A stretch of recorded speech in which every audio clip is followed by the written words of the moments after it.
시간이 돼서 우리 다 함께 하나님을 예배하도록 하겠습니다. 목마른 사람한테 가장 필요한 것은 물입니다. 그러면 목마른 사람한테 가장 비싸게 팔 수 있는 것도 물입니다. 그런데 이사야 55장 1절 말씀을 보면 하나님은 목마른 자들한테 이렇게 말씀하십니다. 오라 너희 모든 목마른 자들아 물로 나오노라.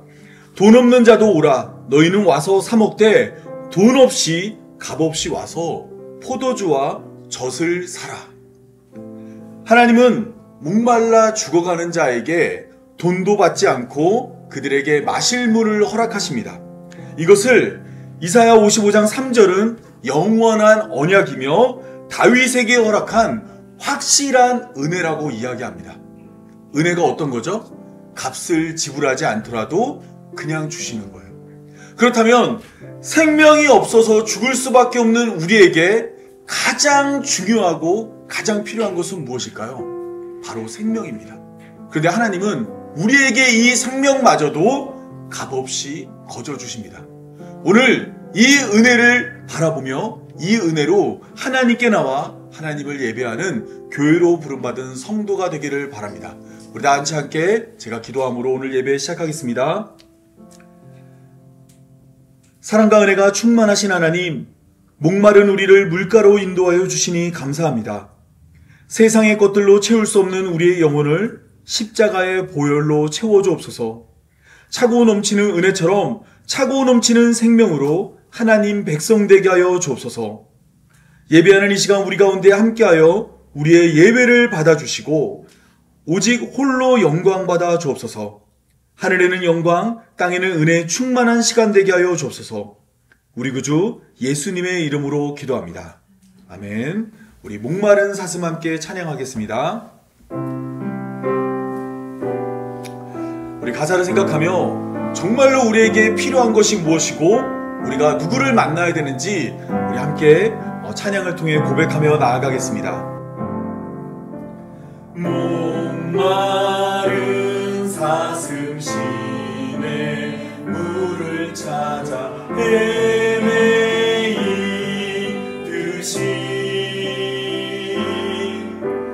내 영혼 주를 찾기에 갈급하나. 우리 다시 고백하겠습니다. 목마른 사슴, 목마른 사슴 시내 물을 찾아 헤매이듯이 내 영혼 주를 찾기에 갈급하나이다.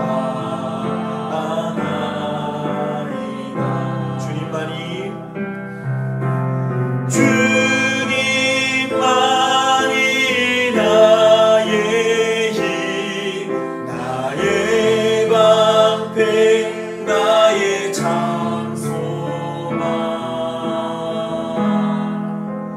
나의 몸 정성 다 바쳐서 주님 경배하니. 금보다 귀한 금보다 귀한 나의 주님 내게 만족 주신 주,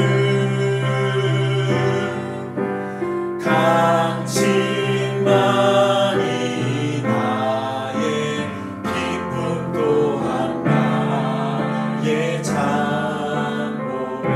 주님만이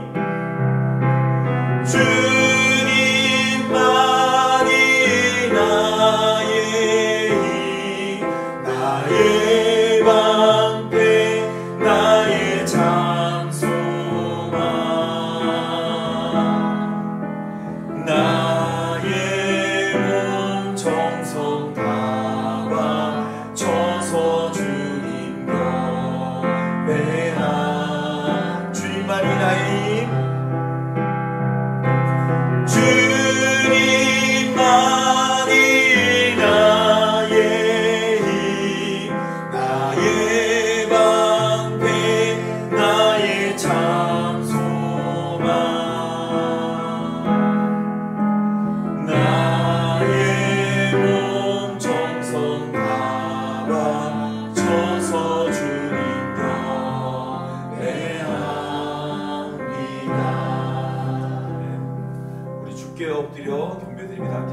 드립니다.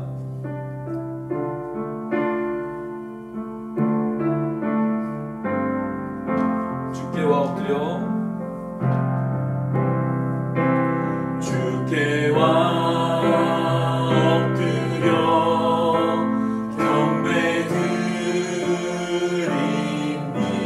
경배드립니다. 주 계신 곳에 기쁨 가득 무엇과도 누구와도 바꿀 수 없네. 예배드림이 기쁨 됩니다. 주께 엎드려 주께와 엎드려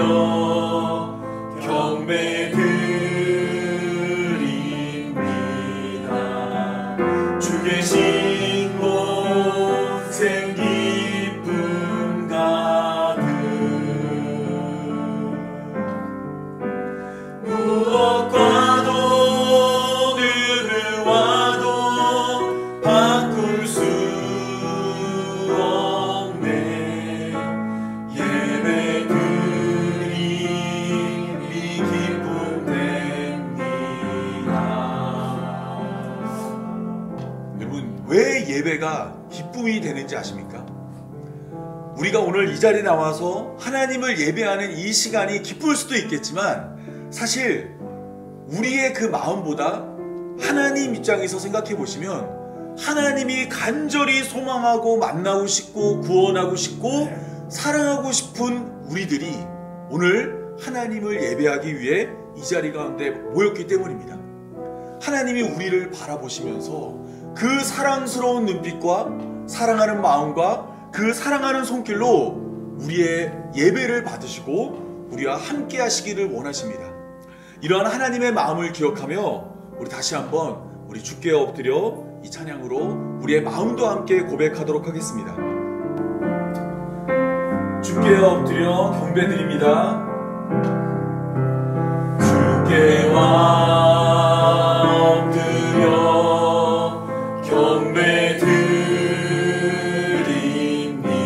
경배드립니다. 주 계신 곳엔 기쁨 가득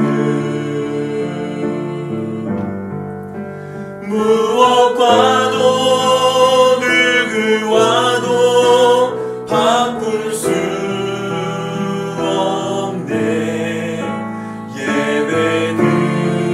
예배드림이 기쁨 됩니다. 무엇과도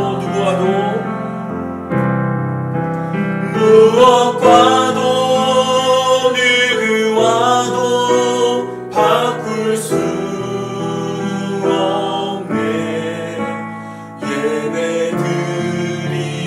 예배드림이 기쁨 됩니다.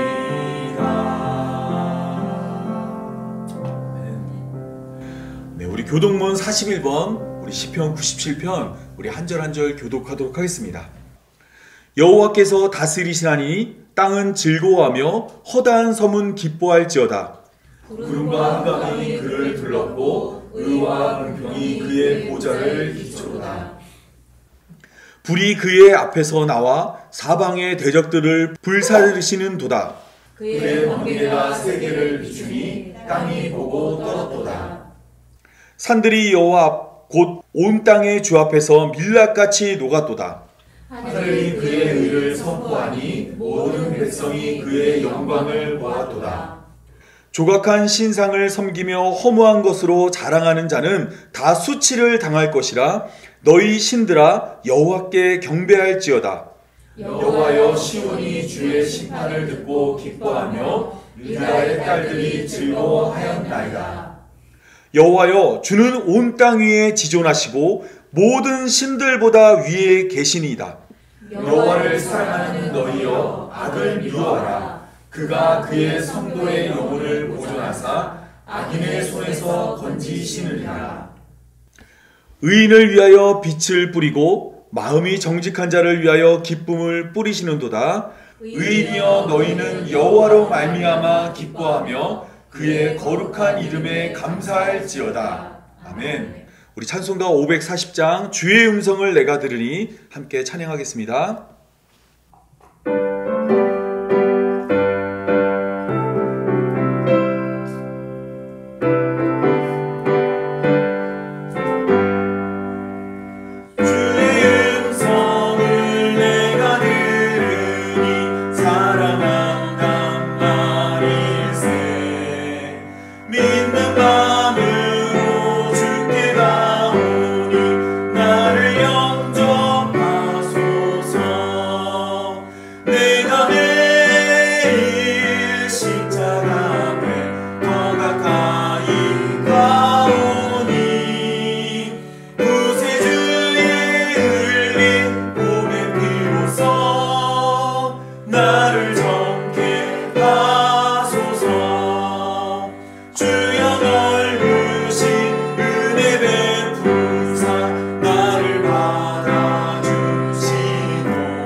제가 기도하도록 하겠습니다.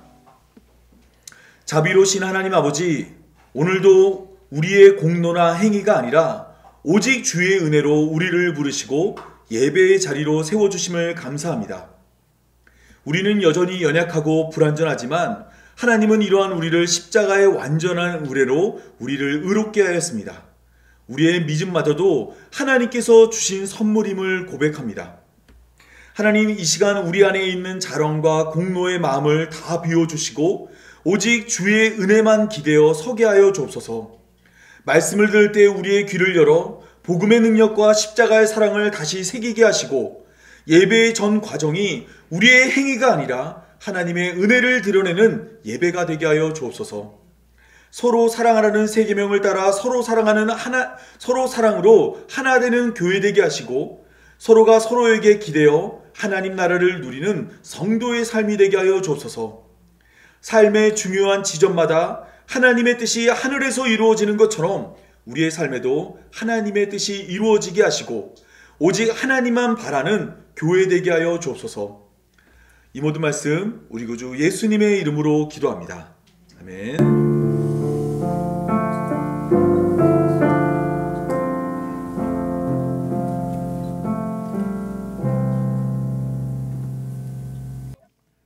네, 우리 다 함께 하나님 말씀 보도록 하겠습니다. 다 같이 보실 하나님 말씀은 출애굽기 10장 21절에서 29절 말씀입니다. 제가 한 절, 여러분이 한 절 교독하도록 하겠습니다.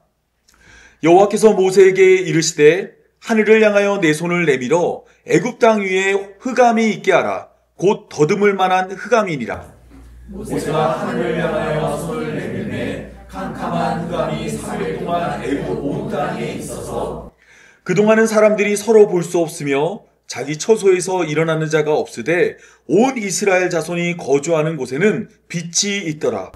바로가 모세를 불러서 이르되 너희는 가서 여호와를 섬기되 너희의 양과 소는 머물러 두고 너희 어린 것들은 너희와 함께 갈지라.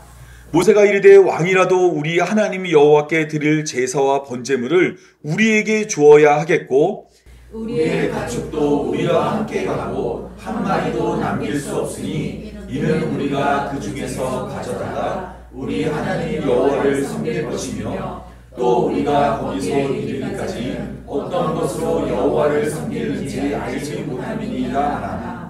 여호와께서 바로의 마음을 완악하게 하셨으므로 그들 보내기를 기뻐하지 아니하셨고 바로가 모세에게 이르되 너는 나를 떠나가고 스스로 삼가 다시 내 얼굴을 보지 말라.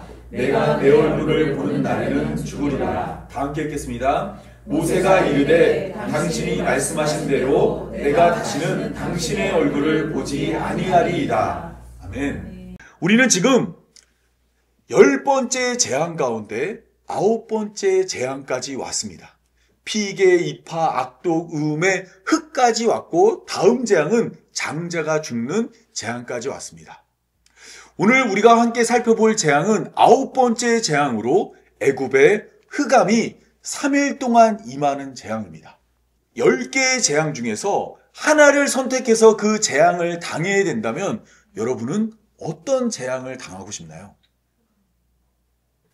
저라면 9번째 재앙을 선택할 것 같습니다. 왜냐하면 3일 동안 캄캄한 어둠 속에 있는 것이 우박과 불이 떨어지는 것과 메뚜기가 곡식을 다 없애는 것보다 낫다고 생각이 들기 때문입니다. 그런 의미에서 10가지 재앙은 점진적으로 진행되지 않았습니다. 점진적이라는 것은 뒤로 갈수록 더 무섭고 강한 것이 나타나는 것인데 10가지 재앙은 그런 순서로 나타나지 않은 거예요. 하나님께서는 9번째 재앙으로 앞의 재앙보다 강력하지는 못하겠지만 그것을 통해 말하고자 하는 바가 있어서 흑암을 선택했습니다. 그래서 오늘은 여러분과 함께 하나님께서 왜 하필이면 9번째 재앙으로 흑암을 선택했는지를 출애굽기 10장 21절에서 29절의 말씀을 통해 함께 나누도록 하겠습니다. 오늘 본문의 이야기는 10가지 재앙 가운데 마지막 재앙입니다. 여러 번 말씀드렸지만 10가지 재앙은 3개의 재앙이 하나의 묶음으로 모여서 새 묶음이 되고 마지막에 10번째 재앙이 소개됩니다. 오늘 본문은 3개의 묶음이 끝나는 마지막 9번째 재앙입니다. 이 재앙이 끝난 다음에는 이제 애굽의 모든 장자가 죽는 10번째 재앙이 기다리고 있습니다. 오늘 본문은 크게 3개로 나눌 수 있습니다. 1절부터 23절에는 경고 없이 진행되는 하나님의 9번째 재앙이 소개되고 24절부터 26절은 이러한 재앙을 겪은 다음에 타협을 요구하는 애굽의 바로의 모습이 소개되며 27절에서 29절에는 다시 완악한 마음과 모세와 손절하는 바로의 모습이 소개됩니다. 이러한 흐름을 따라서 21절부터 23절의 말씀을 먼저 살펴보도록 하겠습니다. 구조적으로 3개씩 묶인 재앙의 마지막 재앙은 항상 경고가 없습니다. 첫 번째 재앙, 두 번째 재앙에는 경고가 있는데 세 번째 재앙에는 경고가 없었고 네 번째 재앙, 다섯 번째 재앙에는 경고가 있었는데 여섯 번째 재앙에는 경고가 없었으며 일곱 번째 재앙, 여덟 번째 재앙에는 경고가 있었는데 아홉 번째 재앙에는 경고가 없었습니다. 하나님은 앞에 두 재앙을 통해서 애굽의 바로가 회개하지 않았을 때 갑자기 세 번째, 꾸러미의 세 번째 재앙을 애굽에 내렸습니다. 이것은 하나님의 심판이 도적처럼 임한다는 것을 우리에게 말해주고 있습니다. 하나님은 충분히 기회를 주세요. 돌아설 수 있는 기회를 주지만 그것을 외면했을 때 하나님은 도적같이 재앙을 그곳에 내리십니다. 때문에 오늘 본문은 경고 없이 시작되는 아홉 번째 재앙으로 흘러갑니다. 하나님은 애굽의 9번째 재앙을 행하였습니다. 모세에게 하늘을 향하여 손을 내밀어 애굽 땅 위에 흑암이 있게 하라 말했습니다. 여기서 흑암이 있게 하라는 이 표현은 창세기 1장 3절에 나와 있는 하나님이 빛이 있으라 말했던 것과 정반대되는 표현입니다. 하나님께서는 천지와 만물을 창조할 때 첫째 날 빛이 있어라 이야기했어요. 그런데 9번째 재앙에는 모세를 통해 흑암이 있어라 말하게 하였습니다. 하나님께서는 7번째 재앙으로 애굽에 우박을 내려서 애굽을 혼돈에 빠뜨렸죠. 우리가 지난번에 나눴었죠. 그리고 8번째 재앙으로 메뚜기를 통해서 그곳을 애굽을 공허하게 만들었습니다. 그리고 이번에는 애굽에 이 흑암을 내려서 애굽이 온 땅이 흑암에 갇히게 했습니다. 창세기 1장 2절을 보면 천지 창조 이전의 상태를 세 가지로 표현하죠. 혼돈과 공허와 흑암인데 7번째 재앙, 8번째 재앙, 9번째 재앙을 통해서 하나님이 천지 창조를 역순으로 돌려서 애굽을 심판하고 있는 것입니다. 그리고 다음 시간에 살펴볼 10번째 재앙에서는 천지 창조 때 모든 생명을 만든 것처럼 10번째 재앙에는 처음 난 모든 것을 다 없애시는 거예요. 이 가운데 오늘은 이 흑암에 대해서 함께 살펴보겠습니다. 오늘 본문이 말하는 흑암은 더듬을 만한 흑암입니다. 여러분 생각에 더듬을 만한 흑암이라는 것은 어떤 느낌이 드시나요? 완전히 안 보이는 걸까요? 아니면 어느 정도는 보이는 걸까요? 우리말 성경을 보면 어느 정도는 보여서 더듬어서 뭔가를 볼 수 있는 것처럼 번역이 됐습니다. 그런데 23절 말씀을 보면 이렇게 기록되어 있습니다. 그동안은 사람들이 서로 볼 수 없으며 자기 처소에서 일어나는 자가 없었대요. 이것은 완전한 어둠을 말하고 있어요. 가까이 있는 사람이 서로의 얼굴을 봐도 알아볼 수가 없고 자기 처소에서 일어설 수조차 없는 깜깜한 어둠이 임했다라는 겁니다. 그렇다면 왜 오늘 본문은 더듬을 만한 흑암이라고 말했을까요? 여기서 말하고 있는 더듬을 만한 흑암이라는 것은 보통 맹인이 앞을 보지 못할 때 어떻게 움직이죠? 손을 내밀어서 더듬거리면서 움직인단 말이에요. 때문에 여기서 말하고 있는 더듬을 만한 흑암이라는 것은 완전한 어둠이 내려서 애굽의 모든 사람이 맹인이 되었다는 겁니다. 앞을 보지 못해 손을 뻗어서 물체를 만져야만 그곳에 물건이 있는 것을 아는 상태가 되었다고 말하고 있는 것입니다. 이러한 흑암은 3일 동안 애굽을 덮쳤습니다. 성경에서 숫자 3은 어떤 의미가 있냐면 완전함과 성취를 의미합니다. 그래서 예수님이 며칠 만에 부활하세요? 3일 만에 완전히 죽었다가 그곳에서 완전한 성취를 이루시고 부활하시는 거예요. 그런데 이 3일이라는 단어는 출애굽기 3장 18절에도 나옵니다. 하나님은 모세를 애굽의 바로에게 보내며 모세 보고 애굽의 바로에게 이렇게 말하라고 명령했습니다. 우리가 우리 하나님 여호와께 제사를 드리려 하오니 사흘길쯤 광야로 가도록 허락하소서. 여기서 사흘길이라는 것은 며칠이에요? 3일이죠. 3일. 3일 동안 하나님을 섬길 수 있게 광야로 가도록 허락해달라고 말했습니다. 완전히 애굽으로부터 분리된 곳으로 가게 해달라고 말한 것입니다. 그런데 애굽의 바로가 이러한 하나님의 명령을 거절했습니다. 이때 하나님은 바로 이러한 바로에게 3일 동안 흑암에 갇히는 재앙을 내리신 것입니다. 온 애굽이 어둠에 잠겼을 때 이스라엘 백성들이 거하는 고센 땅에는 빛이 있었습니다. 여기서 우리가 착각하지 말아야 될 게 뭐냐면 애굽에는 빛이 없었으니까 흑암이었으니까 이스라엘 백성들이 있는 곳에는 태양이 있었다고 생각하면 안 됩니다. 여기서 말하는 빛은 창세기 1장 3절에서 나오는 하나님이 천지와 만물이 흑암 가운데 빛이 있어라고 말했죠. 바로 거기서 말하는 빛이 이스라엘 백성 가운데 있었던 것입니다. 이 히브리어로 이 단어를 오르라고 하는데 오르는 태양을 의미하는 단어하고 달라요. 하나님께서 지금 9번째 재앙을 애굽에 내릴 때 이스라엘 백성들이 거하는 고센 땅에는 천지창조 때 빛을 만든 것처럼 거기에만 빛을 둔 겁니다. 그런데 천지창조의 첫째 날을 살펴보면 하나님이 빛을 만들었을 때 빛이 있는 곳은 낮이라고 부르셨고 빛이 없는 곳은 밤이라고 부르셨습니다. 그렇다면 지금 이것을 그대로 9번째 재앙에 적용하면 이스라엘 백성들은 지금 낮이 되었고 애굽 사람들은 모두 밤이 된 것입니다. 이것이 21절에서 23절이 말하고 있는 바입니다. 그리고 24절에서 26절은 바로의 타협과 모세의 단호함이 소개됩니다. 애굽의 바로는 3일 동안 흑암에 갇혀 있었어요. 너무 힘들고 답답하잖아요. 그리고 너무 불편하잖아요. 그래서 모세를 찾아와서 이러한 제안을 합니다. 24절입니다. 바로가 모세를 불러서 이르되 너희는 가서 여호와를 섬기되 너희의 양과 소는 머물러 두고 너희 어린 것들은 너희와 함께 갈지니라. 애굽의 바로는 어른들과 함께 어린아이가 애굽을 나가도 된다고 이야기했습니다.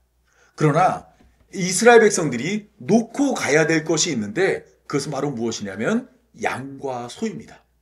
양과 소는 놓고 이스라엘 백성들의 장정과 어린아이는 가라고 이야기했어요. 여러분, 이러한 타협은 사실 처음이 아닙니다. 네 번째 재앙 때 애굽의 바로는 모세에게 이런 말을 합니다. 너희는 가서 이 땅에서 너희 하나님께 제사를 드리라고 말했습니다. 여기서 말하는 이 땅은 애굽이에요. 너희가 그렇게 하나님을 섬기고 싶고 제사 드리고 싶으면 애굽에서 제사하라 그랬어요. 이때 모세가 이것을 거절하자 애굽의 바로는 다시 한번 모세에게 말하길 가더라도 너무 멀리는 가지 말라는 제안을 했습니다. 그리고 8번째 재앙에는 어린아이는 남겨두고 어른만 가라 그랬어요. 그리고 오늘 본문에서는 가축은 내버려 두고 사람만 가라고 이야기하고 있는 겁니다. 애굽의 바로는 하나님의 뜻을 들었지만 그 뜻을 지키지 않기 위해서 처음에는 장소의 문제로 트집을 잡았고 두 번째는 거리의 문제로 트집을 잡았고 세 번째는 어린아이를 남겨두는 것으로 트집을 잡았고 이번에는 가축을 볼모로 트집을 잡고 있습니다. 여러분, 이러한 모습은 애굽의 바로가 이스라엘 백성들을 보내주겠다는 거예요? 보내주지 않겠다는 거예요? 보내줄 마음이 없다라는 거예요. 하나님이 무언가를 명령했는데 이것 때문에 안 되고 이것 때문에 안 되고 이것 때문에 안 되고 여러 가지 핑계를 대면서 끝까지 이스라엘 백성들을 보내지 않으려 했던 겁니다. 그러면 왜 지금 애굽의 바로는 하필이면 양과 소를 두고 이스라엘 백성들을 나가라고 말했을까요? 당시에 애굽은 어떠한 상황이었냐면 8번째 재앙 때 바로의 신하들이 애굽의 바로에게 이렇게 이야기합니다. 왕은 아직도 애굽이 망한 줄을 알지 못하나이까. 바로의 신하들이 왜 이렇게 이야기했을까요? 우박이 불과 함께 떨어지며 애굽의 많은 것들이 사라졌거든요. 들에 있는 곡식들이 다 죽었고 들에 있는 짐승들이 다 죽었습니다. 먹을 양식이 없어서 풍성했던 애굽이 줄이게 되었습니다. 이것은 비단 양식의 문제로 끝나지 않습니다. 하나님은 10가지 재앙을 거듭해서 애굽에 내리며 심한 돌림병과 악성 종기와 우박과 메뚜기로 가축을 키울 수 없는 환경을 만들었어요. 심한 돌림병으로 가축들이 죽었고 악성 종기로 병들었고 또한 우박으로 인해서 들에 있던 가축들이 다 죽었고 메뚜기가 들에 있는 곡식을 다 먹어 삼켜서 가축들에게 줄 양식이 없었습니다. 여러분, 이처럼 애굽이 줄이게 되었을 때 애굽의 바로가 생각했던 방법은 무엇이냐면 이스라엘 백성들에게는 가축이 있었잖아요. 그 가축을 받아내는 겁니다. 왜 그럴까요? 곡식을 다시 심으면 되는데 곡식이 자라기까지는 긴 시간이 필요하잖아요. 당장 먹을 것이 없을 때 이스라엘 백성들이 나간다면 그들이 가지고 있는 양과 소라도 취해서 애굽의 양식을 취하려 했던 것입니다. 애굽의 바로가 이러한 제안을 했을 때 모세는 이 제안을 단호하게 거절합니다. 하나님께 제사를 드릴 때 양과 소는 번제물이었기 때문에 이것을 통해서 하나님께 제사를 드려야 한다 말을 하면서 하나님이 또한 무엇을 요구할지도 모르니 우리는 우리의 가축 전부를 가지고 나가겠다고 이야기했어요. 그러니까 모세는 애굽의 바로가 가축을 놓고 나가라 그랬을 때 가축도 다 데리고 나가겠다고 이야기한 것입니다. 여러분, 이것은 모세가 출애굽의 목적이 무엇인지를 정확히 알고 있었기 때문입니다. 출애굽의 목적을 이스라엘 백성들이 애굽에서 나가는 것이라고만 생각했다면 바로가 사람은 나가라 그랬잖아요. 이러한 제안을 했을 때 그래, 그러면 우리는 가축은 남겨두고 사람만 나가자는 결정을 할 수 있었습니다. 그런데 출애굽의 목적은 단순히 사람이 애굽에서 나가는 것이 아닙니다. 애굽을 나간 자들이 하나님을 섬기는 하나님의 백성이 되는 것입니다.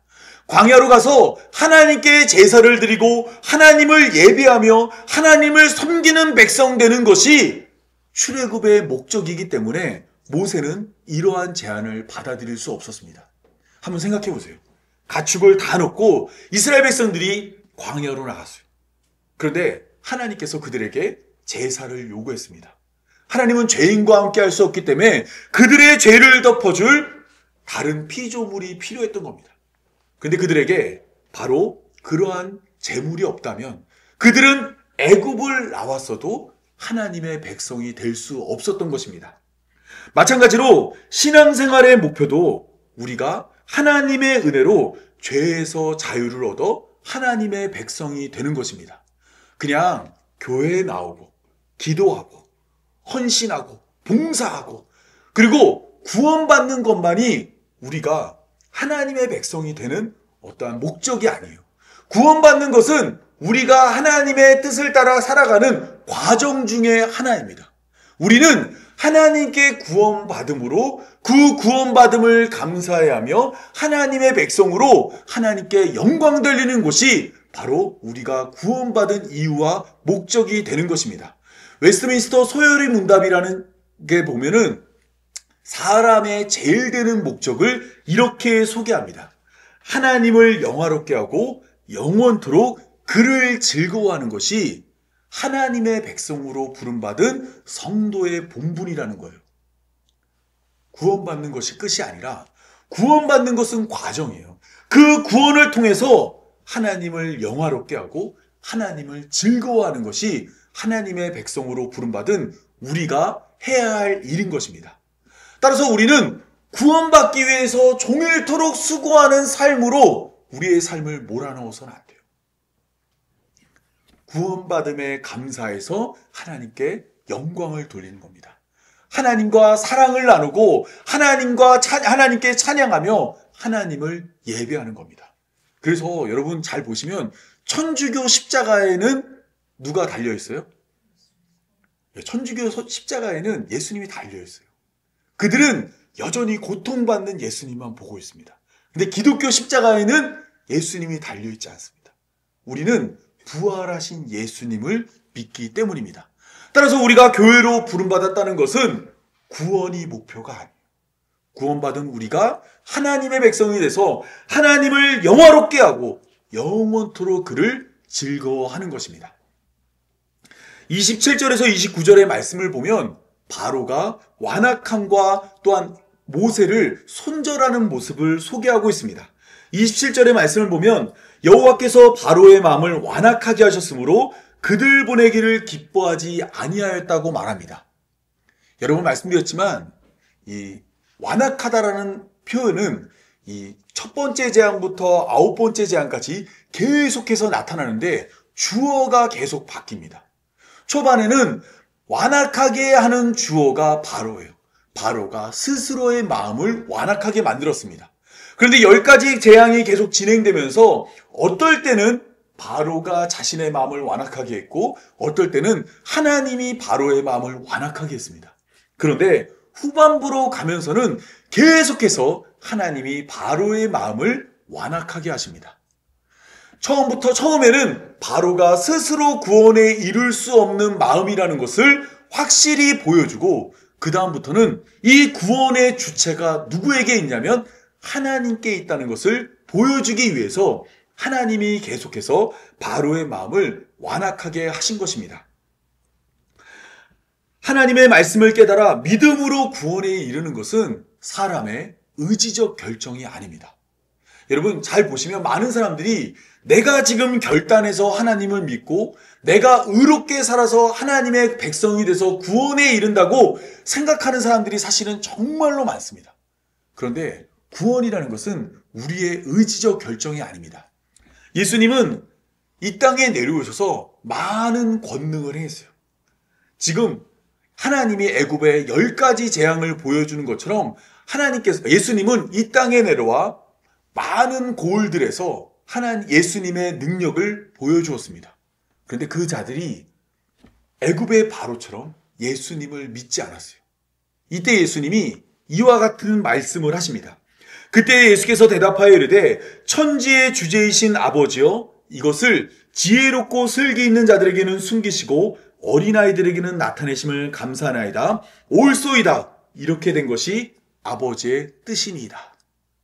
많은 기적을 행했음에도 그들이 예수님을 믿지 않았을 때 예수님은 그것을 보며 낙담하거나 슬퍼하지 않았습니다. 그것을 통해서 이렇게 된 것은 아버지의 뜻이라고 말하였습니다. 마찬가지로 많은 사람들이 10가지 재앙을 보거나 예수님이 행하는 놀라운 기적과 이적을 보았음에도 예수님을 믿고 하나님을 따르는 것은 사람의 이성과 지성과 의지적인 선택이 아닙니다. 오늘 우리가 이 자리에 나와서 하나님을 믿고 또 하나님을 예비하며 성경을 통해서 예수님을 배우는 것은 하나님께서 어린아이들에게 이 복음을 나타내 주었기 때문입니다. 어리석고 자격 없고 하나님 앞에 설 수 없는 모자른 자들에게 은혜를 베풀어서 오늘 우리를 교회로 불러주었기 때문입니다. 아마도 예수님은 오늘 우리가 이 자리에 모여서 이렇게 예배하는 것을 보면서 똑같이 얘기할 거예요. 우리가 이곳에 모인 이유는 옳소이다. 이것이 아버지의 뜻이라고 말씀해 주실 것입니다. 이 사람이란 존재는 기대가 무너지면 미움이 나옵니다. 이것은 확실히 제가 알 수 있습니다. 왜냐하면 제가 이 결혼 생활을 하면서 아내에게 기대했던 것이 있는데 기대에 미치지 못하면 저도 모르게 욱하는 마음이 나오더라고요. 왜 서진이가 웃고 있지? 네. 마찬가지로 애굽의 바로는 모세가 타협안을 거절하자 모세를 향한 미움이 발동되기 시작했습니다. 모세가 애굽의 바로의 타협을 거절하자 애굽의 바로는 모세를 미워하는 마음으로 너는 나를 떠나가고 스스로 삼가 다시 내 얼굴을 보지 말라. 내가 내 얼굴을 보는 날에는 죽이리라라고 이야기했습니다. 여러분 원래 사실 10가지 재앙이 계속 반복되면서 저는 언제 애굽의 바로가 모세를 죽이려 하나 계속 관찰했어요. 근데 드디어 애굽의 바로가 모세를 죽이겠다고 말했습니다. 너 이제 한 번만 내 앞에 나타나면 내가 너 죽일 거야 라고 이야기한 겁니다. 애굽의 바로가 이렇게 이야기한 이유는 10가지 재앙의 패턴 때문입니다. 10가지 재앙을 계속해서 말씀드리지만 10가지 재앙은 3개의 재앙이 하나로 묶여서 3개가 반복됐죠. 이때 3개씩 묶인 재앙의 첫 번째 재앙은 항상 물가 혹은 나일강에서 애굽의 바로가 모세를 만나 재앙이 시작됩니다. 그러니까 뭐냐면 하나님께서 나일강의 아침에 가서 애굽의 바로를 만나서 재앙이 일어날 거를 말하라고 하는데 바로 이러한 모습이 첫 번째 재앙, 네 번째 재앙, 7번째 재앙에서 있었어요. 이러한 패턴을 따르자면 9번째 재앙이 끝났을 때 애굽의 바로는 어떤 생각을 했을까요? 분명히 내가 거절했으니까 내일 아침 혹은 다른 날 모세가 또 나일강에 있는 나를 찾아오겠지. 그러면 또 그때 애굽의 재앙이 시작되겠지. 그래서 이 애굽의 바로는 더 이상 애굽에 재앙이 일어나는 것을 막기 위해서 한 번만 더 너 내 앞에 나타나면 내가 너를 죽이겠다라고 이야기했습니다. 애굽의 바로는 하나님의 재앙이 애굽에 일어나는 것을 자신의 힘과 권력으로 막으려 했던 거예요. 이때 모세는 애굽의 바로를 향해 이렇게 이야기합니다. 당신이 말씀하신 대로 내가 다시는 당신의 얼굴을 보지 아니하리라. 여기서 지금 모세는 다시는 애굽의 바로를 보지 않겠다고 말했어요. 근데 뒤에 가면 다시 보거든요. 이것은 애굽의 바로가 말했던 시점과 모세가 말했던 시점이 다르기 때문입니다. 애굽의 바로는 다음번에 일어날 심판 때문에 모세를 만나지 않겠다 그랬어요. 너 만나면 또 너 때문에 재앙이 일어나니까 내가 다시는 너 안 만날 거야 라는 의미에서 다시 내 얼굴을 보면 너를 죽이겠다고 이야기했습니다. 그런데 모세는 당신 말씀대로 내가 다시는 당신 얼굴을 보지 않겠다고 말했는데, 여기서 말하는 모세의 시점은 무엇이냐면 이스라엘 백성들을 이끌고 애굽을 나가는 시점이에요. 하나님의 구원이 완성되고 난 다음에는 다시는 내가 너를 보지 않을 것을 이야기한 것입니다. 즉 애굽의 바로는 심판만 보며 모세와 대화를 나눴다면, 모세는 바로와 이야기할 때 하나님이 완성하실 구원을 바라보면서 다시는 내가 당신의 얼굴을 보지 않을 것이라고 이야기를 한 것입니다. 여기까지가 9번째 재앙의 이야기입니다. 애굽 사람들은 눈에 보이는 모든 것을 신으로 섬겼는데 이들 중에서 가장 높은 신은 태양이라고 생각했어요. 태양이 눈에 보이는 모든 것들 가운데서 가장 신비롭고 존귀하고 높다고 생각했습니다. 그래서 태양을 신으로 섬겼는데 그 신의 이름이 하유라 뭐지? 네, 라요 라. 태양신 라. 태양신 라를 섬겼던 것입니다. 애굽의 바로는 신의 아들로 불리며 태양신의 대리자로 애굽을 다스렸습니다. 이와 같이 애굽이라는 나라는 태양과 깊이 연결된 나라예요. 그런데 하나님이 9번째 재앙으로 흑암을 애굽에 내리자 애굽 사람들이 가장 높고 존귀하다고 생각했던 태양이 나타나지 않은 겁니다. 하루가 지나도 이틀이 지나도 3일이 지나도 태양이 나타나지 않았습니다. 당시에 태양이 떠오르는 곳은 우리가 이미 살펴봤던 쇠동굴이 얼굴을 했던 케프리라는 애굽의 신이 있거든요. 그 애굽의 신이었던 케프리가 쇠동굴이를 이렇게 동그랗게 굴리잖아요. 이 신이 태양을 굴려서 하늘에 올려놓는다고 생각을 했어요. 그러면 태양이 뜨지 않았다는 것은 누가 일하지 않은 거예요? 케프리가 일하지 않은 겁니다. 그들은 애굽의 신들을 굳게 믿고 애굽의 신들이 해를 돌려줄 거라고 생각을 했어요. 그런데 하루가 지나도 이틀이 지나도 사흘이 지나도 해가 나타나지 않았습니다. 이때 애굽 사람들은 어떤 생각을 했을까요?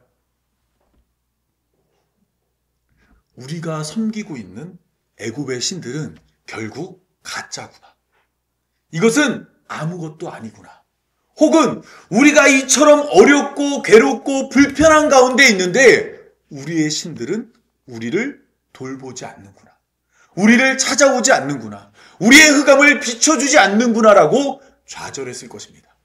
이로 말미암아 애굽의 종교가 무너지기 시작한 겁니다. 뿐만 아니라 애굽의 종교가 무너지면 동시에 무엇이 무너졌을까요? 태양신 라가 나타나지 않으면 태양신의 대위자로 불렸던 애굽의 바로 역시 힘을 잃게 되는 거예요. 애굽의 바로는 태양신의 대리자로 백성들이 어둠에 갇혔을 때 그의 신을 불러내서 백성들을 비춰야 되는데 그것을 할 수 없었던 겁니다. 즉 9번째 재앙은 육체와 재산에 피해를 주지 않았지만 애굽의 정치와 종교에 큰 타격을 주었습니다. 애굽을 지탱하던 애굽의 종교는 모두 허구이고 바로의 통치에 한계를 드러내게 한 것입니다. 또한 7번째 재앙에서 7번부터 10번째 재앙은 천지창조를 역행하며 애굽을 창조 이전의 상태로 돌려놓는 심판이었습니다. 창세기 1장 2절은 천지창조 이전의 상태를 어땠다고 말했다고요? 혼돈과 공허와 흑암이라고 말했어요. 그런데 여기서 말하는 혼돈과 공허와 흑암은 단순히 물리적으로 구조가 없고 비어있고 깜깜한 상태만을 말하지 않습니다. 예레미야 4장 23절을 보면 하나님은 예레미야에게 이런 말을 전하게 합니다. 보라, 내가 땅을 본즉 혼돈하고 공허하며 하늘에는 빛이 없으며. 혼돈과 공허와 하늘에 빛이 없다는 것은 흑암이죠. 하나님께서는 지금 어떤 땅을 봤는데 그 땅이 바로 혼돈과 공허와 흑암이라는 거예요. 천지창조 이전의 상태와 똑같다라는 겁니다. 그러면 무엇을 봤기 때문에 하나님이 이런 말씀을 하신 걸까요? 22절 말씀을 보면 하나님은 이스라엘 백성들의 이러한 상태를 보고 23절에 혼돈과 공허와 흑암을 말씀하였습니다. 내 백성은 나를 알지 못하는 어리석은 자요, 지각이 없는 미련한 자식이라. 악을 행하기에는 지각이 있으나 선을 행하기에는 무지하도다. 하나님을 알지 못하고 하나님을 찾지 않고 하나님에 대해서 미련한 모습을 보이고 있는 자들을 향해서 하나님께서는 그들이 혼돈과 공허와 흑암이라고 이야기한 겁니다. 즉 성경에서 말하는 혼돈과 공허와 흑암이라는 것은 물리적인 상태를 넘어서 사람의 하나님 알지 못함을 말하고 있는 것입니다. 그렇다면 하나님은 창세기 1장 2절에서 혼돈과 공허와 흑암이 있다 그랬죠. 그러면 그건 뭐예요? 하나님을 세상이 알지 못했다라는 거예요. 그러면 어떻게 세상이 하나님을 알지 못할 때 하나님을 알게 하실까요? 하나님은 자신을 알도록 이스라엘 백성들에게 원래 무엇을 줬죠? 말씀을 줬어요. 근데 이스라엘 백성들이 하나님의 말씀을 가지고도 말씀을 깨닫지 못했습니다. 그래서 하나님은 이번에는 말씀이 육신이 되어 우리 가운데 예수님을 보내주심으로 하나님이 직접 나타나 하나님이 누구인지를 세상 가운데 드러내는 거예요. 그게 요한복음 1장이 소개하고 있는 빛의 이야기입니다. 요한복음은 창세기 1장과 똑같이 태초에라는 말로 시작되고 있어요. 그리고 태초에 말씀이 계시니라. 이 말씀이 하나님과 함께 하셨으니 이 말씀은 곧 하나님이라고 이야기했습니다. 태초에 이 세상을 만드는 말씀이 있었다라는 거예요. 그런데 14절 말씀을 보니까 그 말씀이 육신이 되어 우리 가운데 거하셨어요. 이게 누구죠? 예수님이에요. 예수님. 하나님이 천지와 만물을 창조하시고 이것을 통해서 하나님을 소개했음에도 불구하고 사람들이 하나님을 깨닫지 못하자 하나님은 그들에게 말씀을 주었습니다. 근데 그 말씀을 가지고도 하나님을 깨닫지 못하자 말씀이 사람이 되어 나타난 거예요. 여러분, 그렇다면 이 말씀을 따르는 자들은 그 말씀 앞에서 어떻게 해야 될까요? 그 말씀 앞으로 나와 말씀에 순종해야 됩니다. 그런데 빛으로 예수님이 오셨을 때 어둠에 갇힌 자들은 빛 대신 예수님께 나오지 않았습니다. 요한복음 3장 19절에서 21절 말씀을 보면 정죄는 이것이니, 여기서 말하는 정죄는 저 정확히 말하면 예수님이 오신 후에 죄가 이거라는 거예요.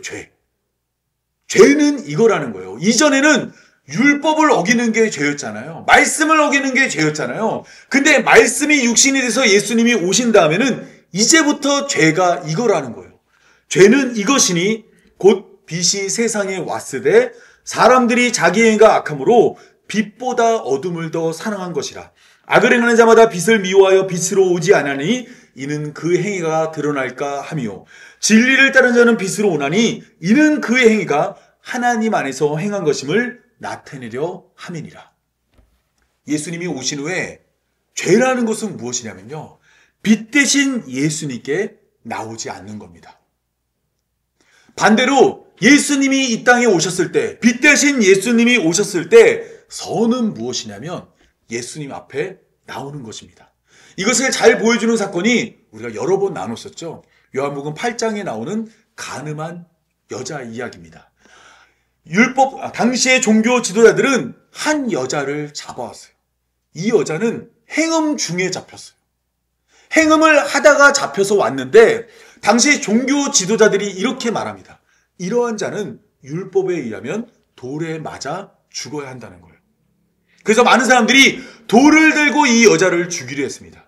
그런데 이때 예수님이 몸을 굽혀서 땅바닥에다 글씨를 써요.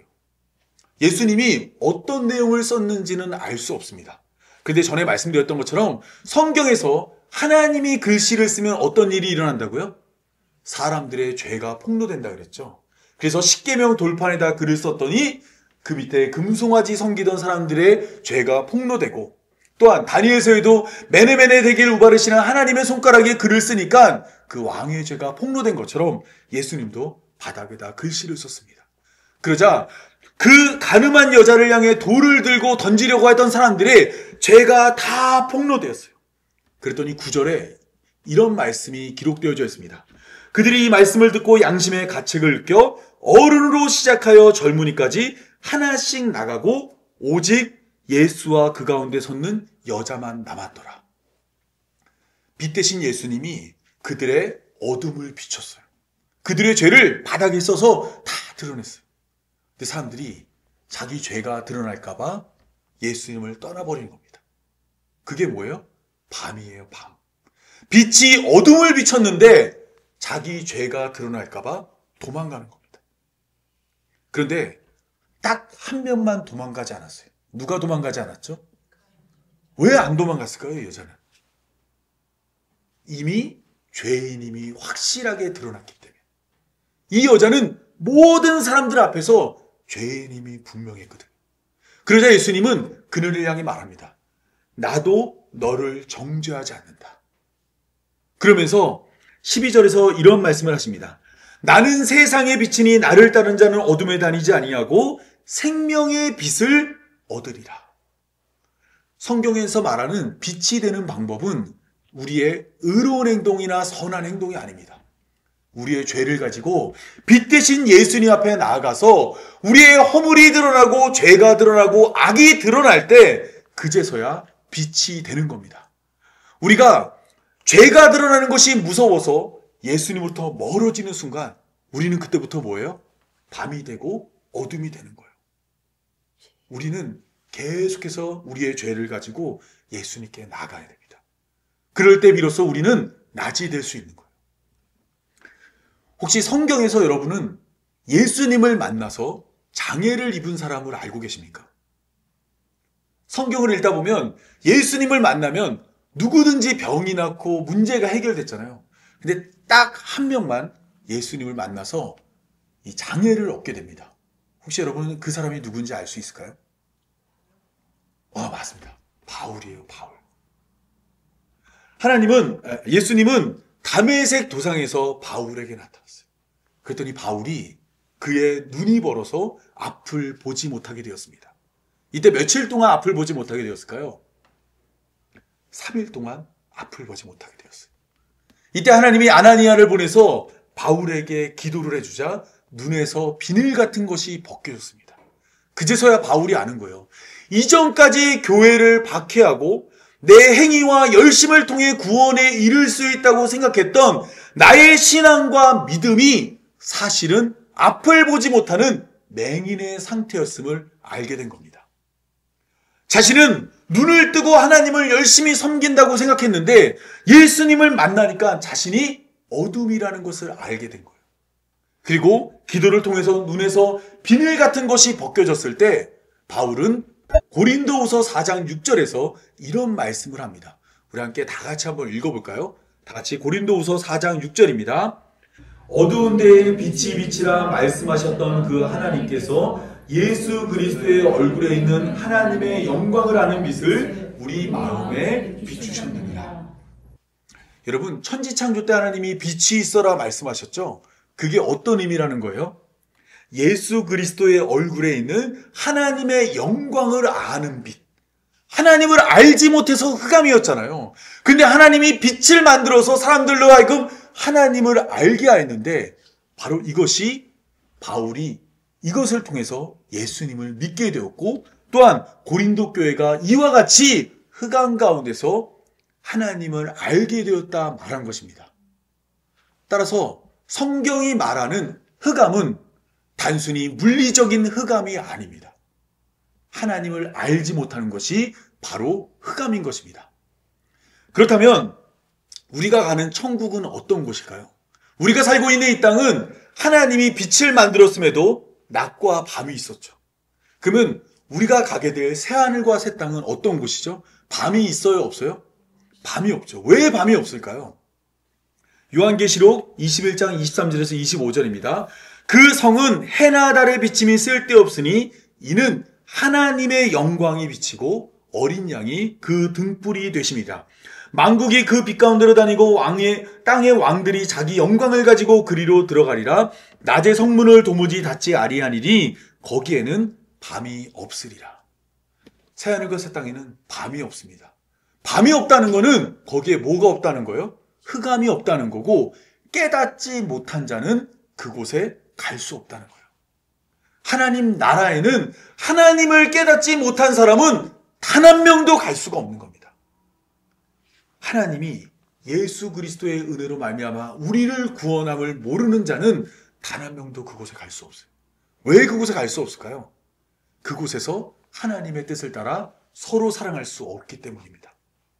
예수님의 사랑을 배워서 그 사랑으로 서로 사랑하며 살 수 있는 사람만 하나님 나라에 가는 거예요. 이것을 깨닫지 못한 어둠에 갇힌 자가 이곳에 오면 그 한 사람으로 인해 하나님 나라는 유지될 수가 없습니다. 때문에 그러한 자는 하나님 나라에 올 수 없는 거예요. 따라서 우리는 예수님을 통해 드러나는 하나님의 은혜를 알아야 합니다.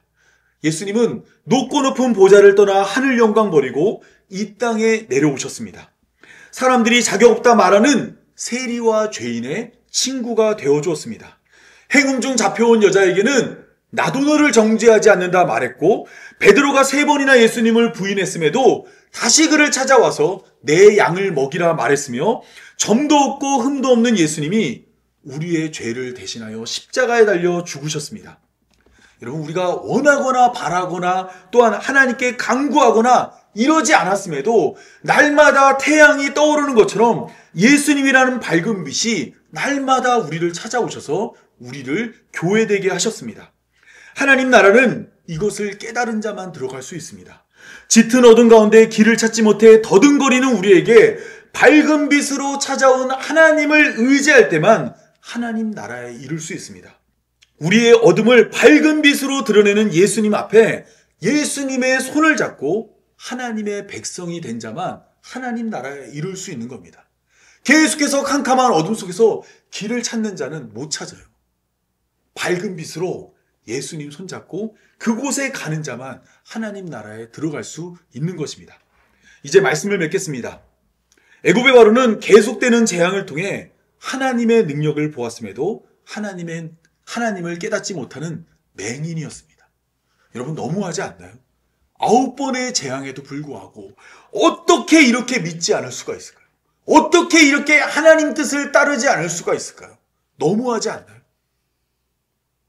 여러분, 애굽의 바로가 너무하다고 생각이 들면 우리도 너무하다라는 생각을 해야 합니다. 하나님은 우리에게 수없이 많이 하나님의 뜻을 알려주었습니다.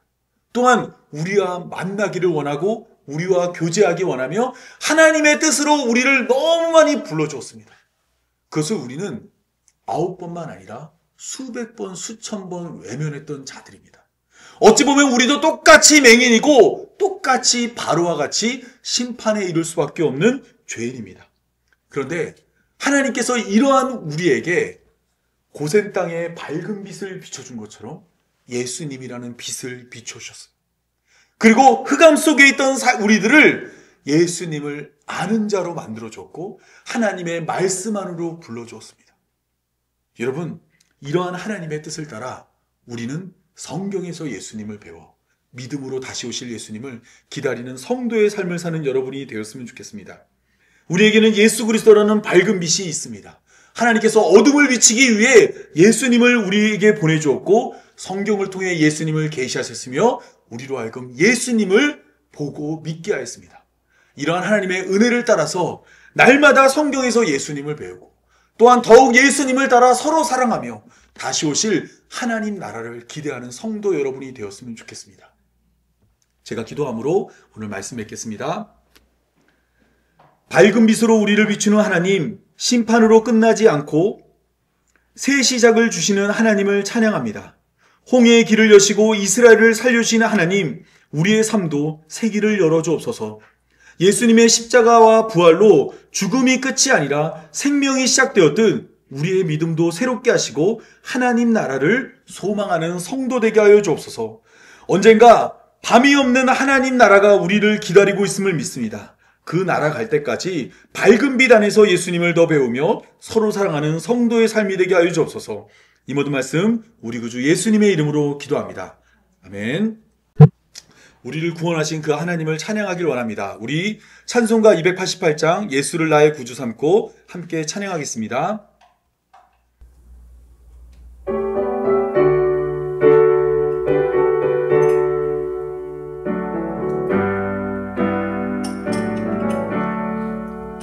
예수를 나의 구주 삼고 성령과 피로써 거듭나니 이 세상에서 내 영혼이 하늘의 영광 온전히 주께 맡기며 온전히 주께 맡기네요.